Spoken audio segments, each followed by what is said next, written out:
The Death Rider storyline makes less and less sense by the week, and it sucks, because honestly, I love everybody involved, but thankfully there were also some great things about last night's episode of Dynamite. I'm Ben Allison, this is Allison Analysis, and here are my 5 key findings from last night's show. In at number 5, I'm so glad AEW's women's division is finally getting more time. It's taken them long enough, but last night we saw 2 matches on Dynamite, which both got tons of time in the women's division, and one of them was a main event match. I mean, honestly, I think this is the first time in history that 2 matches on the same episode of Dynamite in the women's division have gotten this amount of time. I might be wrong on that, but as much as I can remember, I think this is the first time. And I mean, I have no idea how it has taken this long, right? Because yes, in 2019, 2020, maybe you could argue 2021, their women's division was not in a good enough place. It was not to a high enough standard.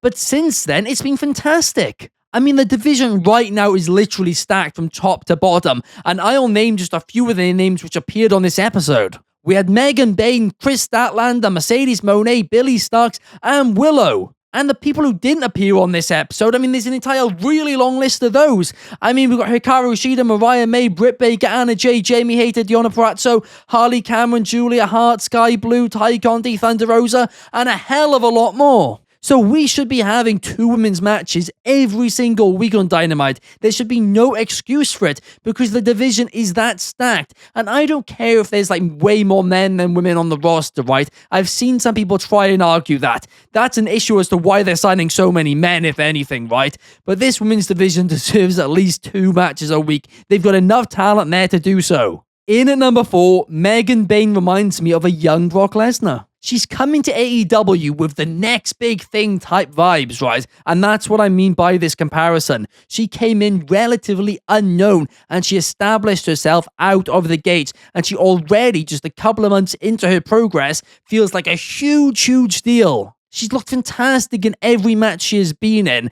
And again, the crowd are getting behind her. She's main evented Dynamite. I mean, who else in the women's division has main evented a Dynamite this quickly? I'm 95% sure nobody. And honestly, I wouldn't be against her dethroning Toni Storm. Now, I don't think that's going to happen, but I wouldn't necessarily be against it. But here is the thing, I do kind of feel like she's gotten a world championship shot a little too soon, purely because I don't think she should be taking a loss yet. Now, if she wins, I take back what I said, fair enough.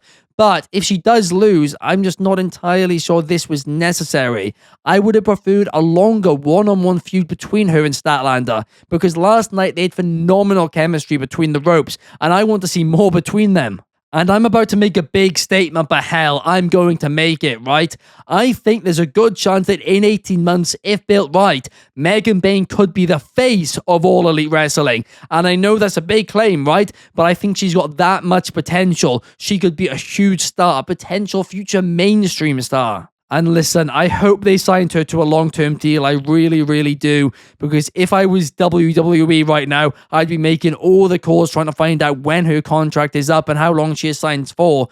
Because she would be such an amazing get for any women's division. In at number 3, AEW's roster size is so large that the brand split is now justified. Every week somebody shows up on Dynamite who, quite frankly, I just forgotten about for the past month. And this week, it was AR Fox. And they have enough mid-carders, hell, they have enough main event stars where they could literally do a hard brand split, which isn't necessarily even what I'm suggesting, right? But they could do a hard brand split and they'd have enough top stars and mid-carders on both shows. But even if they do a little bit of a softer brand split with the titles switching or the champion switching between brands and stuff like that, but just having the mid-card like frozen on each brand, I think that could massively help talents like AR Fox and just massively help mid-card storylines as a whole. Plus, it would give people more of an incentive to watch Collision, and it wouldn't just feel like Dynamite Light, despite the fact that honestly, over the last couple of months, Collision has mostly been the better show. Plus, it would ensure and help the women's division get more time, which, like I said on the previous point, I think is something that needs to be done ASAP, and they are taking steps in that right direction. But we know they brought in Mike Bailey. There's rumors maybe they could bring in Josh Alexander if he doesn't go to NXT as well. I mean, they're bringing in talents constantly, and that's fantastic. The roster is absolutely stacked. But if you split it in half, that's double the opportunities, right? Because right now, a lot of the same storylines are happening across Dynamite and Collision, which I don't mind. Well, I actually like if there's no brand split. But if you have a brand split, then you can tell storylines on both brands. But you just have to make sure Collision feels important enough for people to check out. And there has been, and I think I'm going to do a video specifically on the brand split in WWE on the whole fairly soon, but there's a little bit of a narrative online that WWE should abandon the brand split, and they kind of have done to an extent recently. But that would be an awful idea because the brand split has been a genius business decision for WWE. It has increased the value of both Raw and SmackDown. Hell, it got SmackDown a $1 billion deal with Fox just 4 years after they did the brand split again in 2016. So I do think it would be a smart move for AEW. Plus, it could potentially mean once their next TV deal expires, maybe they could keep a Dynamite in the TNT family and then have Collision go to another network or something like that, or just open them up to more opportunities and potentially creating a little bit of a bidding war, which a brand split undoubtedly does help with, factually. But before we get into the top 2 key findings, I have a favor to ask, and that favor is you like, subscribe, and comment. Here at Wrestling Republic, we create between 5 to 10 free videos every single week, and in addition to that, we have a live daily stream every single day at 8 p.m. UK, 4 p.m. Eastern, and 1 p.m. Pacific. I hope to see you guys there. Thank you. In at number 2, we are seemingly heading towards Mercedes Moné versus Athena. First things first, Moné versus Billie Starkz last night, absolute banger, right? I thought I was young. I'm only 22. Billie Starkz is 20. She's on global TV having a banger against Mercedes Moné. I suddenly feel absolutely awful about my life. But after the match, Mercedes Moné called out Billie Stark's trainer, well, specifically said, "I don't know who on earth trained her, but if I trained her, she'd be so much better." Very clearly laying the groundwork for a feud with the Ring of Honor Women's Champion, Athena. And this would undoubtedly be a huge match. And actually, Athena is somebody that a lot of people predicted would be the one to end Mercedes Moné's TBS Championship reign. But when a lot of people were predicting that, they were predicting that she would first drop the Ring of Honor Women's Championship. And of course, as of right now, she still hasn't. So if this match is going to happen anytime soon, could it be a title unification?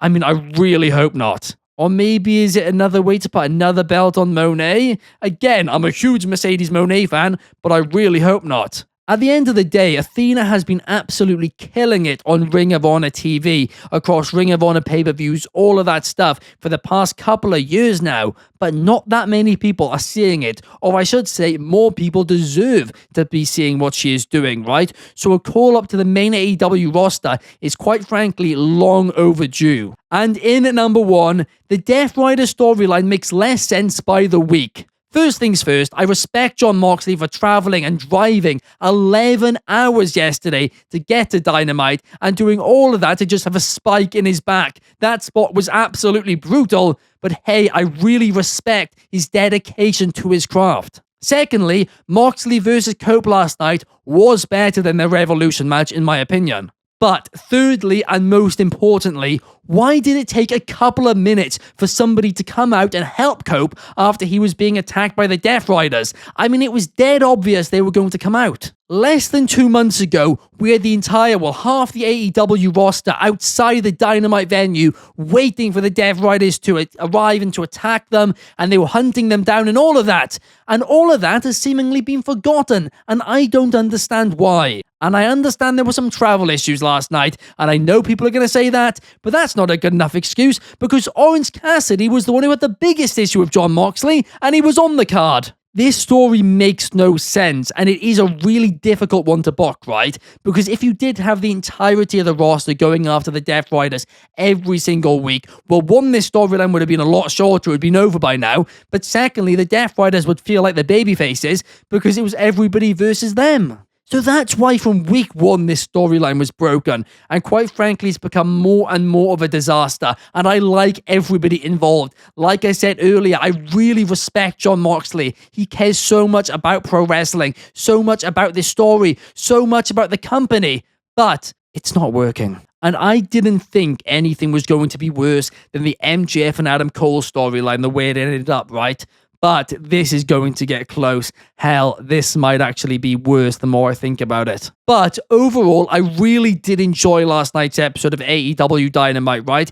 Cope and Mox being in the middle of the card was a little bit of a bizarre decision, but I didn't mind it because it meant Statlander versus Megan Payne got the main event slot, and those two ladies, they killed it. So did Billy and Mercedes Moné, and Ospreay had a fun match as well against AR Fox, plus the opener was a lot of fun as well. So you know what, I'll give this a subtle round of applause overall. I do think a lot of people enjoyed it a little bit more than I did, right? But I still did thoroughly enjoy the episode.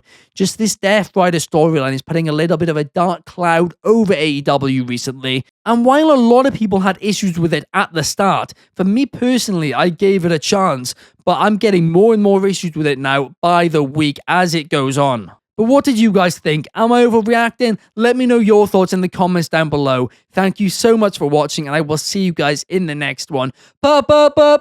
Peace!